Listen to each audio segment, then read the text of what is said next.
மக்களே, இன்றைக்கி நம்ம சேனலில் மஷ்ரூம் கிரேவி எப்படி செய்யுதுன்னு பார்க்கலாம். நீங்கள் 2 சப்பாத்தி கூட தான் சாப்பிடுவீங்க. நாக்கு சப்பு கொட்டுற அளவுக்கு இது ரொம்ப டேஸ்ட்டாக இருக்கும். இன்க்ரீடியன்ஸ்லாம் நான் டிஸ்கிரிப்ஷனில் கொடுத்துருக்கேன், பார்த்துக்கோங்க. நான் ஒரு பேன் வச்சு அதில் முழு தனியாக சேர்த்துக்க போகிறேன். முழு தனியாக, ஒரு காஞ்ச மிளகா, மிளகு, சீரகம் 1/2 டேபிள் ஸ்பூன், 1/2 டேபிள் ஸ்பூன் சோம்பு சேர்த்து ட்ரை ரோஸ்ட் பண்ணிக்க போகிறேன். ட்ரை ரோஸ்ட் பண்ணுங்க. நல்லா பொரிஞ்சு வந்ததுன்னே நம்ம இதில் தேங்காய் சேர்த்துக்கலாம். ஒரே ஒரு ஸ்லைஸ் தேங்காய் அதையும் நல்லா துருவி இதில் சேர்த்துக்கிறேன். உங்கள்கிட்ட டெசிகேட்டட் கோகோனட் இருந்தால் கூட சேர்த்துக்கலாம். இந்த தேங்காயும் நல்லா மொறுமொறுப்பாக வணங்கி வரட்டும். இதை நம்ம சைடில் வச்சுட்டு நம்ம அரைச்சிக்கலாம் ஆறுன கையோட. நான் இது கூட இப்போ 6 டேபிள் ஸ்பூன் எண்ணெய் சேர்த்துருக்கேன். ஹோல் ஸ்பைசஸ் சேர்த்துருக்கேன். இது நல்லா பொரிஞ்சு வரட்டும். வெங்காயமும் கொத்தமல்லியும் 3 வெங்காயம் பொடிசாக நறுக்கி வச்சுருக்கேன். ஒரு கொத்து கருவேப்பிலை இதையும் நல்லா வணக்கி எடுத்துகிட்டு நல்லா ப்ரௌன் ஆகட்டும், கண்ணாடி பதத்துக்கு வரட்டும்.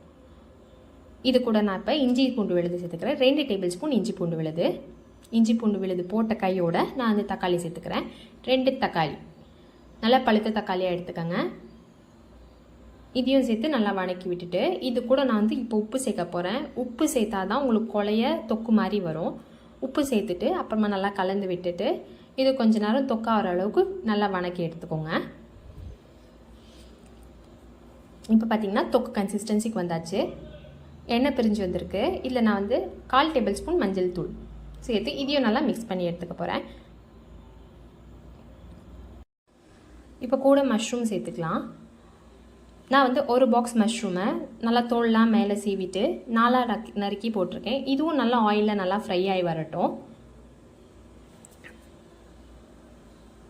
இது கூட நான் 3/4 டேபிள் ஸ்பூன் மிளகாத்தூள் சேர்த்துருக்கேன். ஏன்னா நம்ம இப்போ அரைச்சி வச்சுருக்கோம்ல அந்த பவுடர்லேயே காஞ்ச மிளகா, மிளகு எல்லாமே சேர்த்துருக்கிறதால கொஞ்சம் ஸ்பைசினஸ் இருக்கும். அதனால் 1/4 டேபிள் ஸ்பூன் தான் நான் மிளகாத்தூள் சேர்த்துருக்கேன். இப்போ அந்த அரைச்சி வச்சுருந்தோம்ல அந்த பவுடர் அதையும் இது கூட சேர்த்து அதையும் நல்லா வணக்கி விட்டுக்கோங்க. மஷ்ரூம்லேருந்தே தண்ணி விடும். அதனால நீங்கள் தேவைக்கு இப்போ தண்ணி சேர்த்துட்டு இதை பாயில் பண்ணிக்கோங்க. இப்போ பார்த்திங்கன்னா தண்ணி விட்டு வந்திருக்கு. இதில் உப்பு சேர்த்துக்கோங்க. தேவையான அளவுக்கு உப்பு சேர்த்து இதையும் நல்லா கலந்து விட்டுட்டு நான் ஒரே ஒரு சிட்டிகை சர்க்கரை போட்டிருக்கேன். ஏன்னா கொஞ்சம் இனிப்பாக கொஞ்சம் ஸ்பைஸியாக இருந்தால் தான் உங்களுக்கு டேஸ்ட் நல்லாயிருக்கும். அதனால் அந்த மாதிரி ஒரே ஒரு பிஞ்ச் சர்க்கரை சேர்த்துக்கோங்க. நான் இதில் ஒரு கிளாஸ் தண்ணி ஊற்றி நல்லா கலந்து விட்டுட்டு பாயிலிங் கன்சிஸ்டன்சி வந்தோடனே நான் மூடி வைக்க போகிறேன். இப்போ மூடி வச்சுக்கலாம். மூடி வச்சுட்டு இப்போ பாருங்கள், இப்போ பார்த்திங்கன்னா இப்போ நம்மளுக்கு கொஞ்சம் சுண்டி வந்திருக்கு தண்ணி. இது நல்லா இன்னும் தொக்கா வரணும்.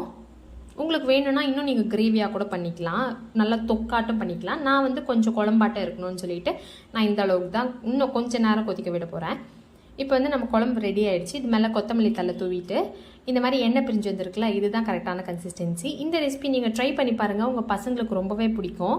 இந்த ரெசிபி நீங்கள் வீட்டில் ட்ரை பண்ணி பார்த்துட்டு எங்களுக்கு சேனலுக்கு கமெண்ட்டும் லைக்கும் பண்ணிக்கோங்க. இதே மாதிரி வீடியோஸ் எங்கள் சேனலில் பார்க்க கிச்சன் ஸ்டைம் சேனலை சப்ஸ்கிரைப் பண்ணிவிட்டு பக்கத்தில் இருக்க பெல் ஐக்கானையும் கிளிக் பண்ணிக்கோங்க. தேங்க்யூ.